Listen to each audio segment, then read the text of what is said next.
আমাদের যে পার্টটা এই পার্টে আসলে রিইউজের জায়গাটা কম। এটা হচ্ছে আপনারা যারা ফ্যাক্টরি ফ্রন্টে কাজ করেন তাদের ট্রিটমেন্টের পিএস আপনি দেখবেন না, কেন দেখবেন না? আপনি ইম্পর্টেন্ট এসওপিতে আছে প্রসেস এইভাবে হবে, ওইভাবেই চলবে। যে পাম্পটা আছে ওই পাম্প ঠিক রেখেই ওটাকে কিন্তু শুধু পাইপের সেটিংটা চেঞ্জ করেও পানির পরিমাণ কমানো যাবে।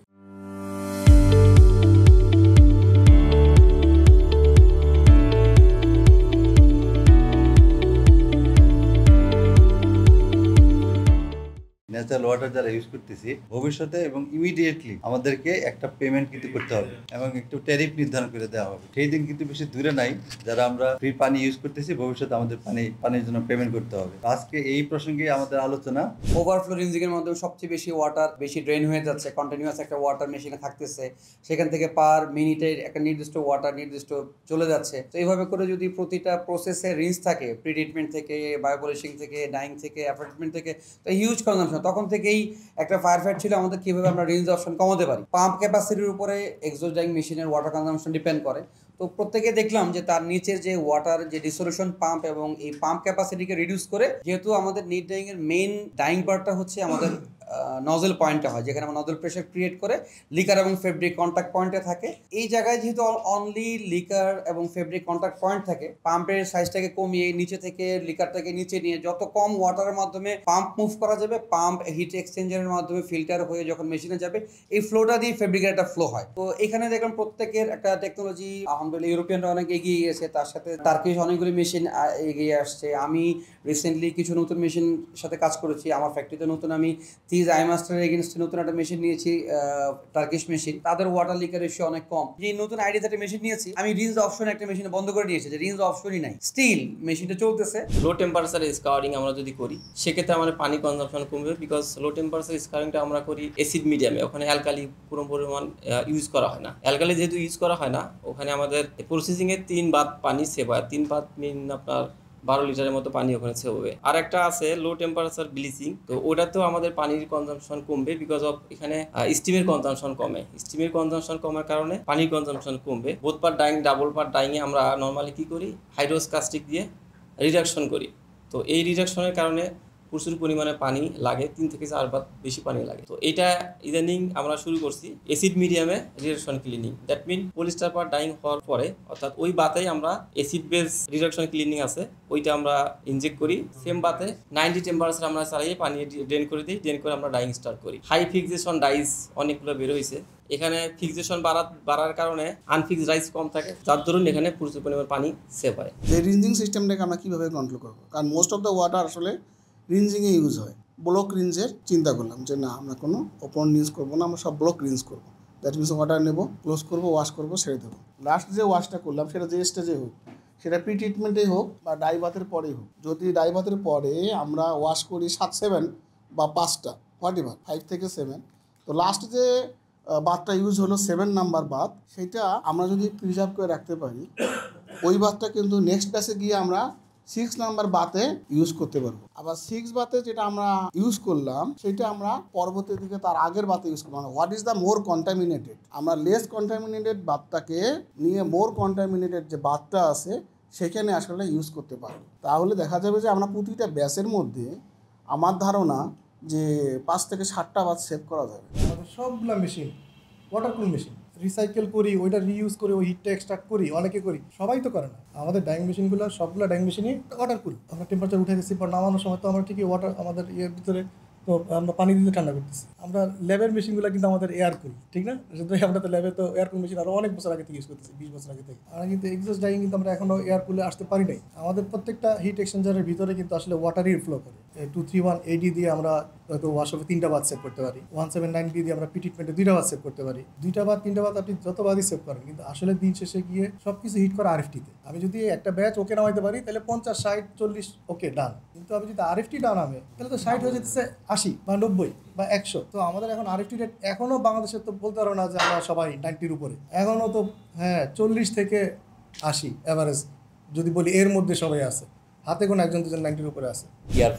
এয়ারফ্লো কিন্তু নিয়ে আসছে 10, কিন্তু সাকসেস হয়নি মার্কেটে বিকজ অফ দেয়ার কস্ট এবং আদার্স। এয়ারফ্লোতে যেহেতু এটা একটা ব্লোয়ার ইউজ করা হয়, বিগ ব্লোয়ার। নর্মাল কনভেনশনাল যে মেশিনগুলো আছে তার সাথে স্টেট 2.5 টাইমস ইলেকট্রিসিটি কনজাম্পশন বেশি লাগে। এমনি যদি 1 টনের একটা মেশিনে আমার 30 কিলোওয়াট লাগে, এটা 90 থেকে 100 কিলোওয়াট লাগে। এটা একটা, আর একটা হলো হিউজ নয়েজ তৈরি করে। কিন্তু এটার একটা অ্যাডভান্টেজ ছিল যে লিকার রেশিও 1:3। আর একটা অ্যাডভান্টেজ সেটা হলো কারণ এটা পলিমার ফাইবার নিচের দিকে থাকে, চিকন চিকন একটা পাইপের মতো, এটা ফাইবারের পলিমার ফাইবারের আর কি, এটার উপরে, যার জন্য এখানে কোনো ফ্রিকশন হয় না। হেভি জিএসএম ফ্যাব্রিকগুলো স্মুথলি করা যায়। ইলেকট্রিসিটি কনজাম্পশন এবং তার সাথে এই নয়েজের কারণে ওরা এখন লেটেস্ট আর একটা মেশিন কম্বিনেশন নিয়ে আসছে, সেটা হচ্ছে ওয়াটার অ্যান্ড এয়ার, এটাকে বলা হয় মাল্টিফ্লো। এটা মাল্টিফ্লো আসছে, এটা নিয়ে চিন্তা ভাবনা করা উচিত। কনভেনশনাল থেকে একটু প্রাইস বেশি, কিন্তু লিকার রেশিও কিন্তু 1:3 এবং হাইয়েস্ট 1:3.5, তার বেশি না। জেনারেটরে সবসময় যে পানিটা আমরা ইউজ করি ওই ওপরে যে আমাদের কুলিং টাওয়ারে, এটাকে বলা হয় জ্যাকেটিং ওয়াটার। এটা ঘন্টায় কিন্তু 60-70 লিটার পানি অলওয়েজ পাস হচ্ছে। এই পানিটা কিন্তু আমরা ইউজ করি। আমার ফ্যাক্টরিতে কিন্তু অলরেডি আমি করছি। যদি কারো দেখার ইচ্ছা হয় দেখতে পারো, থার্মেক্স থেকে আমি নিয়েছি। ইটস দ্য গুড, মানে আমি জানি যে 95% কোম্পানিতে এটা নাই এই পানিটা। আর ইকোনয়েজার বা আদার যেগুলা বা কন্ডেন্স ওয়াটার রিব্যাগ বা ট্যাপ দিয়ে এগুলো তো সবাই মোটামুটি হয়ে গেছে। স্লেটিং হচ্ছে বেশি মারাত্মক, কারণ স্লেটিং এর পানিটা হিউজ ইউজ করা হয়, কারণ হচ্ছে প্রচুর ডাস্ট থাকে দুইবার এনজাইমের ওই ডাস্টের কারণে। কারণ এটা আবার রিমুভ না করলে দেখা গেলো হিট করে পরবর্তীতে স্ট্যান্ডার্ড এবং কম্প্যাক্টিং। এই জায়গাটাই আমাদের মনে হয় যে অনেক আছে, যেমন এখন বর্তমানে যে মেশিনগুলো আসছে লেটেস্ট, সেই মেশিনগুলো ফিল্টারেশন আছে এবং পানি রিইউজ করার প্রসেস আছে, যেটা আগের 90% কোম্পানিতে এটা নাই। এটা আমার একটা স্টাডি করছিলাম আমি সাউথ ওয়েস্টেই, এটা আমার স্টাডি করা। আমার স্টাডিতে কিন্তু 30% পানি টোটাল কুলিং ওয়াটারে আসছে, এটা প্র্যাকটিক্যালি। এই জায়গায় মেকানিক্যালে বা এটা কিন্তু সবচেয়ে ইম্পর্টেন্ট। কিছু কিছু মেশিনে স্টার্টিং পানিটাই প্রায় 1:3 প্রথম কিন্তু সে পাম্পে নিয়ে নিচ্ছে, তারপরে কিন্তু মেশিনটা রানিং হবে। এখন দেখা যাচ্ছে যে ওই জায়গায় এখন কিন্তু অল্প মানে কোয়ান্টিটির কিন্তু আসতেছে, ট্রেন্ডি যেটা বলতেছি, সেখানে কিন্তু আমাদের মিনিমাম কোয়ান্টিটিতে মেশিনটা হলো 1 টনের মেশিন, সেখানে আমার 750 কেজি ব্যাস আছে। ওই ব্যাসটা কিন্তু আমার 750 কেজি মেশিনে করতে পারবো না, আমাকে 1 টনের মেশিনে করতে হবে। ওই জায়গাতে আসলে পাম্পের যে চেঞ্জগুলো মেশিনের নিয়ে আসতেছে, যে পাইপটাকে চিকন করা, যে পাইপটা যত চিকন হবে তত কম পানিতেই পাম্পটা স্টার্ট হবে, মানে স্টার্টিং পিরিয়ডের পানিটাকে কমায় ফেলা। এইভাবে মেশিনের ডিজাইনগুলো ইদানিকালে আসতেছে। তো ওই জায়গায় যে মেশিনগুলো পুরান মেশিনও আছে, ওই মেশিনগুলোতে কিন্তু কাইজেন ম্যানেজমেন্টের মতো যে পাম্পটা আছে ওই পাম্প ঠিক রেখেই ওটাকে কিন্তু শুধু পাইপের সেটিংটা চেঞ্জ করেও পানির পরিমাণ কমানো যাবে আমি মনে করি। এবং এটাতে শুধু অল্প মেকানিক্যাল ইনভেস্টমেন্টের মাধ্যমে এটা করা সম্ভব। অন্য সিস্টেমে ব্লোয়ার অ্যাড করে পানির পরিমাণটা পানির দরকার নেই, কুলিংটাকে এয়ার ফ্লো মেথডে আমরা কুলিংটা করলাম। এক্ষেত্রে ওটাকে ক্লোজ লুপ এয়ার সিস্টেমও করা যায়, ক্লোজ লুপ, ওপেন লুপ না, যাতে ওই এয়ারটা বারবার আসবে। ওটাকে একটা সিস্টেমের মাধ্যমে চেম্বারে নিয়ে ঠান্ডা করে আবার হিট এক্সচেঞ্জার গাড়িতে যেমন করা হয় সেই সিস্টেমে ওটাকে আবার ঠান্ডা করে আবার এনে যেমন ওখানে পানির ইউজটাকে না, এসি লাগবে না।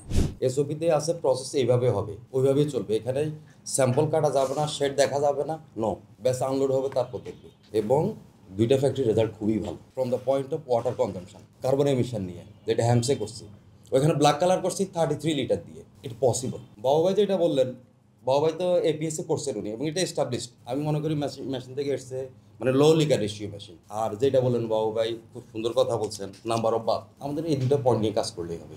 যত ভালো অ্যাবজর্বেন্সি আসবে ফ্যাব্রিকে প্রি ট্রিটমেন্টের পরে, পানি খায় কিনা, যত বেশি লেভেলটাই আমাদের এই কনসেপ্টটা থেকে সরে আসতে হবে। দি মোর অ্যাবজর্বেন্সি, পসিবিলিটি অফ মোর আনলেভেলনেস। প্রি ট্রিটমেন্টের পিএস আপনি দেখবেন না, কেন দেখবেন না? আপনি ইম্পর্টেন্ট 11:30-12 ছাড়া ভালো প্রি ট্রিটমেন্ট হয় না। আজকে যদিও ওই যে লো টেম্পারেচারে প্রি ট্রিটমেন্টের কথা বলতেছে, লাইট কালারের জন্য এক ধরনের পিএস লাগবে, তারপর ডার্ক কালারের জন্য এক ধরনের পিএস লাগবে। রিকমেন্ডেশন আছে মিনিমাম পিএস 11.2 11.3 রাখতেই হবে আপনাকে। 11:30 রাখলেও কোনো অসুবিধা নেই, 5% প্লাস মাইনাস। আমরা এটা তো দেখিই না, পিএসও দেখে নাই আগে। তাহলে আপনার পিএস যদি না, ডেজায়ার পিএস যদি আপনি না পান, এক্সপেক্টেড পিএস যদি আপনি না পান, তাহলে তো আপনি তো তাহলে বন্ডিং তো হবে না।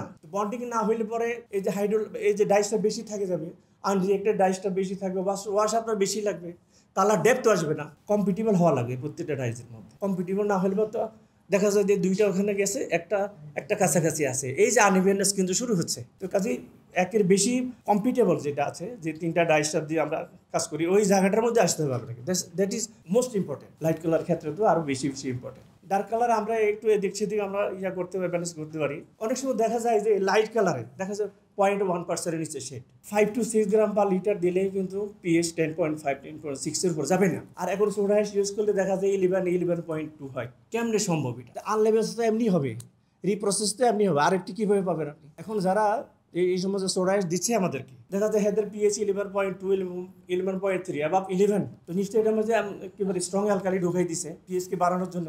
মালিক কিন্তু বুঝাইতে হবে যে আমার এটা পিএইচ ভালো, ইয়া ভালো, দেখা যাচ্ছে লাইট কালার করতে যাচ্ছে আনইভেন হয়ে যাচ্ছে। এই রিজনগুলো আমাকে তো বাইর করতে হবে। রাইট কোয়ালিটি মেনটেন করার জন্য আমাদের যে coordination of lab and bulk, এটা একটু ইমপ্রুভ করতে হবে। তাহলে আমরা আশা করতে পারি যে এই যতগুলি কনসেপ্ট অফ ইমপ্রুভমেন্ট ওয়াটার, এটার মনিটরিং সিস্টেম যদি না থাকে, আমরা হয়তো we can talk only, we can't control. ড্রামের দুইটা ইনার ড্রাম আউটার ড্রামের ইনসাইড যে গ্যাপটা, এই গ্যাপটা কমানোর মাধ্যমে এবং অটোমেশন অ্যাডাপশনের মাধ্যমে আমরা ওয়াটার ওয়েস্টেজ কমাইতে পারি। দেন কিছু কেমিক্যাল, ওয়াটারলেস কেমিক্যাল, একটা এনজাইম আছে, যে এনজাইমটা আমরা জাস্ট ওয়েট গার্মেন্টসটাকে রিন্সের পরে যে ওয়েট গার্মেন্টস সেটার মধ্যে ছিটিয়ে দিয়ে আমরা করতে পারি। সো এটা ওয়াটারলেস এনজাইম। আরও কিছু ইনোভেটিভ কেমিক্যাল আছে। এনজাইম ছাড়াও এটা আমরা ফিক্সিংও করতে পারি, কিন্তু লন্ড্রিতে এটা এখন অ্যাভেলেবল হয়ে গেছে। Rain forest or E flow concept. ইফ্লোটা অলমোস্ট আমাদের নর্মাল যে লিকার রেশিও আমরা 500 লিটার ওয়াটার ইউজ করি, ইফ্লোতে আমরা only 10 লিটার ওয়াটার ইউজ করলে হয়, 10 to 50 litre the reduction of water. Then আমরা যে বেস্ট কম্বিনেশন প্রিওজনটা করলে দেখা যায় অনেক সময় আমাদের ইভেন এনজাইম ডাবল এনজাইম বাদ হলে সিঙ্গেল এনজাইম বাদ হয়ে যাচ্ছে। সো একটা বাদ কমে যাওয়া মানে অ্যাজ ইউজুয়াল একটা রিন্স, ওয়াশিংয়ের রিন্সটা একটু বেশি লাগে, আর একটা রিন্সও কমে যাওয়া। সো ওজন প্রসেসটা আমাদেরকে অনেক বেনিফিট দেয়। ড্রাই ওজন আমি যেটা বলি, ইভেন ওয়েট ওজনও করা যায়। ওয়েট ওজনে আমাদের সেটা ব্লিচিংয়ের অল্টারনেটিভ, যদিও সেটা ওইভাবে ওয়াটার সেভ বলবো না। এমবিআর হচ্ছে এটা মেমব্রেন স্পেশালিটি আছে। মেমব্রেন থাকার কারণে যে আউটলেট যে ওয়াটারটা, এটা অলমোস্ট আমি 100% ইউজ করতে পারি, বাট দেয়ার আর সার্টেন লিমিটেশনটা হচ্ছে গার্মেন্টস ডাইংয়ের ক্ষেত্রে একটা পেল লুক চলে আসে, ফেডেড ডাল লুক চলে আসে। আমার যদি ওয়াশিংয়ে ডাইং থাকে, এটা এখনও লিমিটেশনটা আছে। একটা স্ক্রিন প্রিপারেশন, যেহেতু আমরা মোস্টলি স্ক্রিন প্রিন্টিংগুলো করি অল ওভার এবং গার্মেন্ট বোথ প্রিন্টিং সেকশনে। দেন কালার প্রিপারেশন এরিয়াতে পানি ইউজ হয়, ক্লিনিং পারপাসে ইউজ হয় বিভিন্ন স্ক্রিন আফটার ইউজ, এবং অল ওভার প্রিন্টিংয়ে মেশিনের ব্ল্যাঙ্কেট ক্লিনিংয়ের ক্ষেত্রে ইউজ হয়। আর যদি প্রসেস কিছু আছে, যেমন reactive print, disperse print, acid print, discharge, এটা আফটার প্রিন্ট ওয়াশের জন্য ইউজ হয়। তো মোরলেস আমরা দেখতে পাই যে মেশিনগুলা এফিশিয়েন্ট আছে বর্তমানে, যে ড্রাম ইউজ করি, স্ক্রিন ইউজ করি, এগুলো ক্লিনিং পারপাসে ওয়ার্কাররা প্রচুর পরিমাণে ওয়াটার ওয়েস্ট করে অ্যাকচুয়ালি আমি বলব। এই ক্ষেত্রে এটা অ্যাওয়ারনেসের একটা অভাব আছে। যেরকম শামীম ভাই বললেন ফিনিশিংয়ের ক্ষেত্রে, আমরা ফিনিশিংয়ের ক্ষেত্রে দেখছি যে স্টেন্টারের প্যাডার ক্লিন করতে অনেক ওয়াটার নষ্ট করে, শুধু প্যাডার ক্লিন করতে, এটা একদম ওয়াস্টেড, এবং অ্যাওয়ারনেসের অভাব আছে এই ক্ষেত্রে। প্রোডাকশন কমপ্লিট করার পর ওয়াশিংয়ে যায়, সেখানে প্রচুর পরিমাণে ওয়াটার ইউজ করে। তারপরে কালার প্রিপারেশনের পরে ফ্লোর ক্লিনিং, এক ড্রাম কালার ইউজ হয়ে যাওয়ার পরে ড্রামটা যে ক্লিন করে, ওরা পাইপটাকে ক্লিন করে ফ্লোরেই ছেড়ে দেয়। এবং আমাদের মেনটেন্যান্স টিমটি দিয়ে যে জায়গাগুলোতে এরকম ওয়াটার ইউজ করে সব রিসাইক্লিং করার চেষ্টা করছি, যে আপনার ক্লিনিং পারপাসে যেটা ইউজ হবে, এটা তো ক্লিনিং পারপাস, এটা কোনো প্রসেসিংয়ে যাচ্ছে না। সো এখানে কন্টামিনেটেড ওয়াটার কোনো ব্যাপার না। তো সেখানে ডাবল লেয়ারের স্টোরেজ দিয়ে ফিল্টার করে, যেহেতু এখানে থিক ম্যাটেরিয়াল থাকে প্রিন্ট পেস্টগুলা, এইগুলাকে আলাদা করে, পানিটাকে আলাদা করে আবার স্প্রে করার মাধ্যমে আমি চেষ্টা করছি যে ওয়াটার যেন এই ক্লিনিং সাইডটাতে কম নষ্ট হয় আর কি। আর প্রসেসে যেটুকু যায় সেটা আসলে সেভ করার মতো, ডাইংয়ে যেরকম লিকার রেশিও আছে কন্টিনিউয়াস প্রসেসে, এরকম কোনো ওয়ে নাই যে আমি এই জায়গাতে ডেভেলপ করবো। একমাত্র একটা আছে, যে যদি আমি টেকনোলজিটা চেঞ্জ করি, যেমন এখন স্ক্রিন প্রিন্ট আছে, আমরা ডিজিটাল প্রিন্টিংয়ে যাই, এখানে টেকনোলজিক্যালি অ্যাডভান্টেজ আছে যে লো ওয়াটার এবং লো ইউটিলিটি সবগুলোই আমাদের সেভ করা সম্ভব। যেহেতু ধরেন ডিজিটাল প্রিন্টিংয়ের ক্ষেত্রে আপনার screen preparation, colour preparation, screen washing, এগুলোর কোনো প্রয়োজনই নেই। ইভেন কালার কনজামশন কম হওয়ার কারণে ওয়াশিং মেশিনেও ওয়াটার কনজামশন কম লাগে। স্ক্রিন প্রিন্টিংয়ে বা রোটারি ফ্ল্যাট বেড প্রিন্টিংয়ে আমরা রিঅ্যাক্টিভ ওয়াশে নর্মালি 20 থেকে 25 লিটার পানি ইউজ করি, কিন্তু যখন আমরা ডিজিটাল প্রিন্ট করি তার কালার কনজামশন কম হওয়ার কারণে ওইখানে 10 লিটার বা 8 লিটারেও ওয়াশিংটা পসিবল। 75%, মানে কনভেনশনাল এখন স্ট্যান্ডার্ড হচ্ছে 55 থেকে 60 litre one pair of jeans, মানে একটা জিন্স ওয়াশ করতে 55। স্ট্যান্ডার্ড প্র্যাকটিস যারা গুড প্র্যাকটিস করে তাদের 50 থেকে 55, আর যারা অ্যাভারেজ তারা 55 থেকে 60 লিটারের ভিতরে ওয়াশ করে। 75% ওয়াটার সেভিং করে। লেটসে একটা ডেনিম প্রসেস ছিল 14 থেকে 16 স্টেপ, ওইটাকে আমরা 4 থেকে 5টা স্টেপে কনভার্ট করতে পারি, এবং এটা প্র্যাকটিক্যালি থিওরিটিক্যালি পসিবল। একটা কন্ডিশন আছে, যেটা হচ্ছে ডেভেলপমেন্ট থেকে শুরু করতে হবে। মানে একটা যদি কনভেনশনাল প্রসেসে একটা গার্মেন্ট ডেভেলপ হয়, আমি সাডেনলি বাল্কে ওইটাকে চেঞ্জ করতে পারবো না। আমাকে আমার R&D সেন্টার থেকেই ওই প্রসেসে প্রোডাক্ট ডেভেলপ করে আমি বায়ারের কাছ থেকে অ্যাপ্রুভাল নিতে হবে। এটা হচ্ছে একটা, যেটাকে আমরা অ্যাকোয়ালেজ মিশন বলতেছি।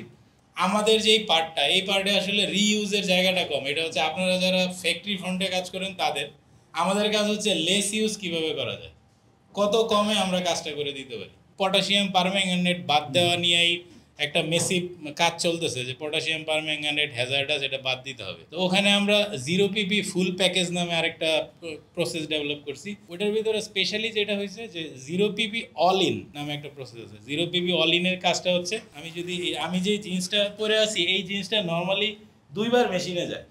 একবার কিছু স্টেপ করার পরে এটা ড্রায়ার হয়, হওয়ার পরে পটাশিয়াম পারম্যাঙ্গানেট স্প্রে করে এই জায়গাগুলো হোয়াইটনেস আনার জন্য। কিন্তু এখন হচ্ছে আমরা 0PP অল ইন টেকনোলজির মাধ্যমে একবারই মেশিনে যাবে, একবারই ড্রায়ার হবে, মানে 2 বার করার প্রয়োজন নেই। এবং এটা পসিবল কিভাবে হয়, আমরা হচ্ছে লেজার মেশিনের একটা বুস্টার ইউজ করব স্প্রে করে, আবার ওজন মেশিনেরও বুস্টার ইউজ করবো, একটার পর আরেকটা, লেজার স্প্রে, ওজন স্প্রে। তারপরে আমি লেজার মেশিন দিয়ে এই যে ড্রাই প্রসেস যেটাকে বলে ম্যানুয়াল প্রসেস লেজারে করব, তারপরে আবার ওজন করব ড্রাই অবস্থায়, তারপরে আমি ওয়াশে যাব, ওয়াশের যেই প্রসেসগুলো আছে এটা দিয়ে শেষ করবো। আমি সিমিলার লুক পাবো। এবং এটা আমরা রিসেন্টলি এপ্রিলে কিংপিন্স আমস্টারডামে লঞ্চ করছি। নর্মালি আমরা কন্টিনিউয়াস ব্লিচিংয়ে 2টা স্টিমার ইউজ করি এবং প্রি ওয়াশে 3টা ওয়াশ চেম্বার থাকে। এইগুলোরও এখন আমরা চিন্তা করতেছি যাতে একটা স্টিমার দিয়ে করতে পারি। আর আগের যেমন মেশিনগুলি হয়তো এই লেভেল ছিল, এখন এই স্টেজে হলে পরে আমি উপরের প্রথম যে পানিটা আসতেছে ওই পানিটা আমি আস্তে আস্তে ইউজ করতে পারছি। আমি একটা নতুন ওয়াশিং মেশিন নিচ্ছি, সেখানে তো ঠিক ওইভাবে তো বসছে, এই পানিও কম লাগে। ফাইনালি ড্রায়ারে ঢোকার আগে তো নর্মালি নিউমেটিক প্যাডার ছিল, হ্যাঁ হাইড্রোলিক প্রেশার হওয়াতে আমার ওখানে আমার পানি তো কম লাগতেছে। স্টিম আমি 1.5 কেজি স্টিম দিয়ে একটা ওয়াশিং মেশিন চালাইতেছি 7712 80 স্পিড। নর্মালি যে অন্য ওয়াশিং মেশিনে আমি 30 বা 35 স্পিডে চালাতে পারছি। এটা একটা হলো নতুন আসছে। আর আল্ট্রাসোনিক সিস্টেমটা এখনও ডেভেলপমেন্টের অবস্থায় আছে। আমি টার্কিতে ওরা কিছু করছে, চায়না তো ট্রাই করতেছে। আল্ট্রাসোনিক সিস্টেম হলে পরে তখন আমরা 60 টেম্পারেচারে ব্লিচিং করতে পারবো 4টা ওয়াশিং চেম্বার দিয়ে। আর ব্যাড ডাইংয়ের কথা যেটা বললো, যেমন আমি কালকে ডাইং করছি, নর্মালি আমার প্যাড স্টিমে ওয়াশিং চেম্বার হলো 9টা, সেখানে আমি 4টা ওয়াশিং চেম্বার দিয়ে আমি ব্যাড ডাইংয়ের ডেভেলপ করা সম্ভব হয়েছে। এই মিটিংয়ের মাধ্যমে আমরা কিন্তু বিভিন্ন জনের কাছ থেকে বিভিন্ন তথ্য এবং ডাটাগুলো পেয়েছি এবং এই ডাটাগুলো কিন্তু তারা প্রাতিষ্ঠানিক ঢুক দেওয়ার ফলে সবাই কিন্তু দেখতে পাবে, উন্মুক্ত সবার জন্য। এটা কিন্তু আলটিমেটলি একটা আমাদের সেক্টর যেমন লাভবান হবে, আমাদের দেশ কিন্তু উপকৃত হবে।